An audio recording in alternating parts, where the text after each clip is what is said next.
Hey guys, this is Bill again on my cooking channel, and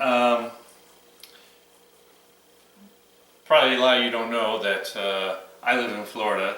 So Ian has made his way through, and this is my first video since the storm. And I was trying to think of, what do we need? We need, of course, a lot of wine, but we need comfort food. So I was thinking back, and just basically making some simple mashed potatoes, meatloaf, and I've done mashed potatoes before, but I don't think it got a lot of traction. It was in the beginning, and I just want you to see how easy it is. So I went to the grocery store to see what they had, because I had most everything in the, at home, but I found a 3-pound bag of Yukon Gold potatoes. So I peeled them up, put them in some water. You always cut them in half because you want to make sure there's nothing funny on the inside.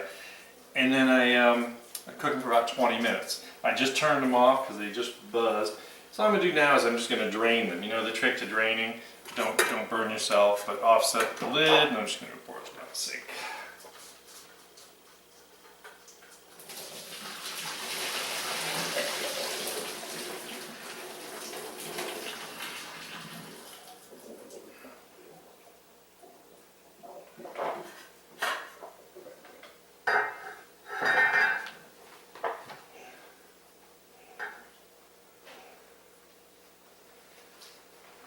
Okay, so I got I got quite a bit here. So, trick is, while it's still nice and hot, I've got 4 ounces of cream cheese that I've cut into quarters. I've got 4 ounces of butter cut into quarters.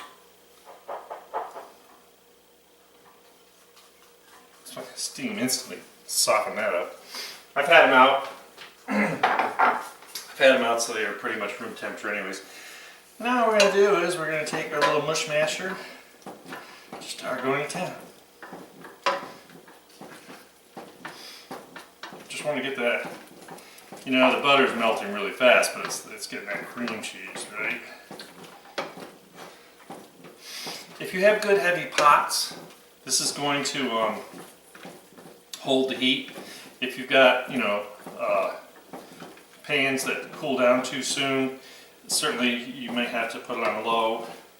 I never have a problem with this one, so it should be okay. Alright, so we got this going good. It's really hot in there. And all I got is a half a cup of half and half. I'll get that toasty warm too. I need some ground black pepper. And I'm going to opt for just a pinch of salt.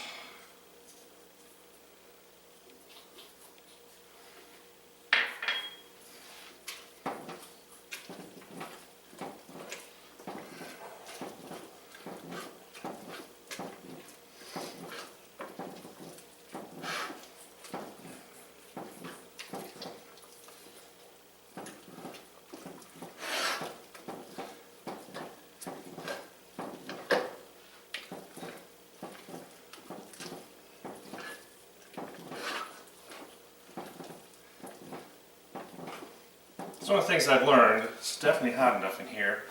So, you don't want your pan moving all over. All you need is a silicone pad. Works like a suction cup.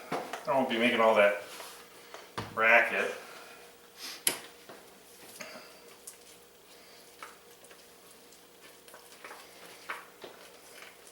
Stir it around.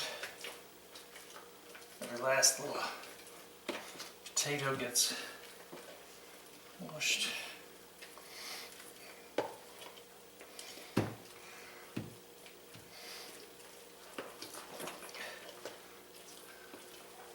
This is actually something that you can do by hand and get better results than putting them in the mixer. I know my mom owned an old-fashioned masher, But back in the days, it was just like a piece of wire that zigzagged and wasn't real efficient. So this new technology stuff. So how do I make potatoes great? Well, first of all, a lot of dairy, right? Got a lot of dairy in here.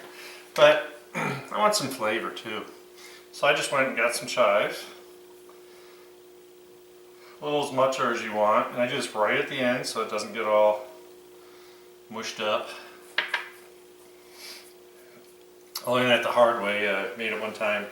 Put chives in with the mixer and ended up with green mashed potatoes. And I like the smell and flavor. You know, chive's not too intense. Of course, I'm sure if you're old enough, you remember, you know, your mom always had a jar of freeze-dried chives for the baked potatoes. You go to a fancy restaurant, and they always had the freeze-dried chives to put on your baked potato.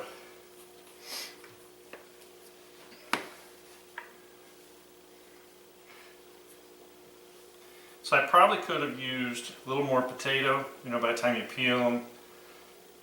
I usually use about 3.5 pounds for the recipe, but I wasn't going to buy another bag. I just want to get this stirred around.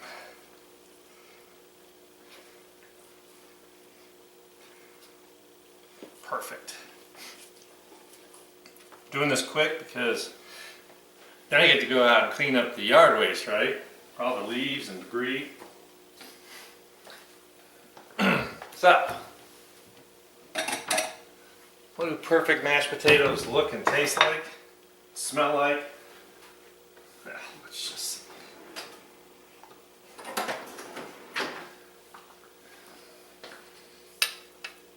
These are still so hot I can't touch the pan.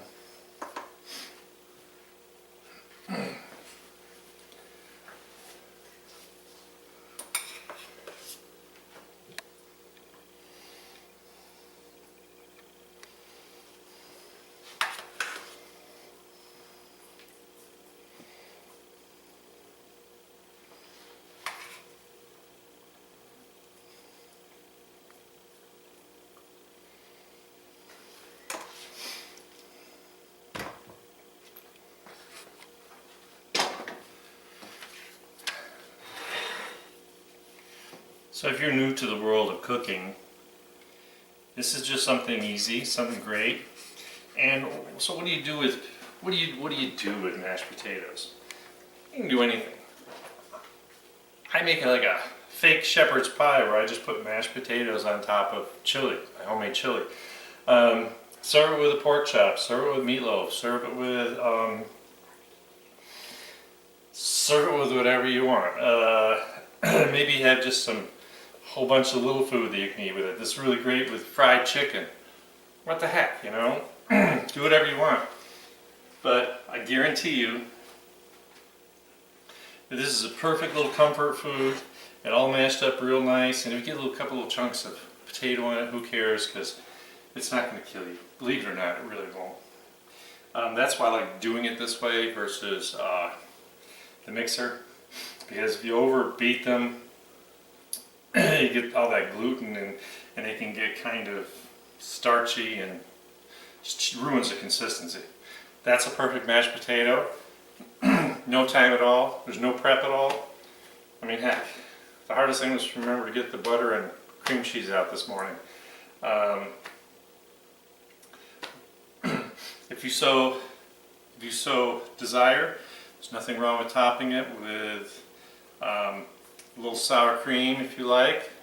I love sour cream. A little pepper, put a little more chive on just for color. This is going to be really, really good. So, like I always say, you know, a lot of people are worse off than I am with the storm, and maybe this is what we need to do to come back together, is do some cooking, cook for our neighbors. You know, some pantries are kind of low. Mine actually was, because I didn't want to hoard a whole bunch of stuff like some people do. And you know, the storm wasn't as bad as we thought here on the East Coast. West Coast was where it really hit hard. But gather your friends and neighbors. Just make a whole bunch of food and have a great time. And I will see you next time.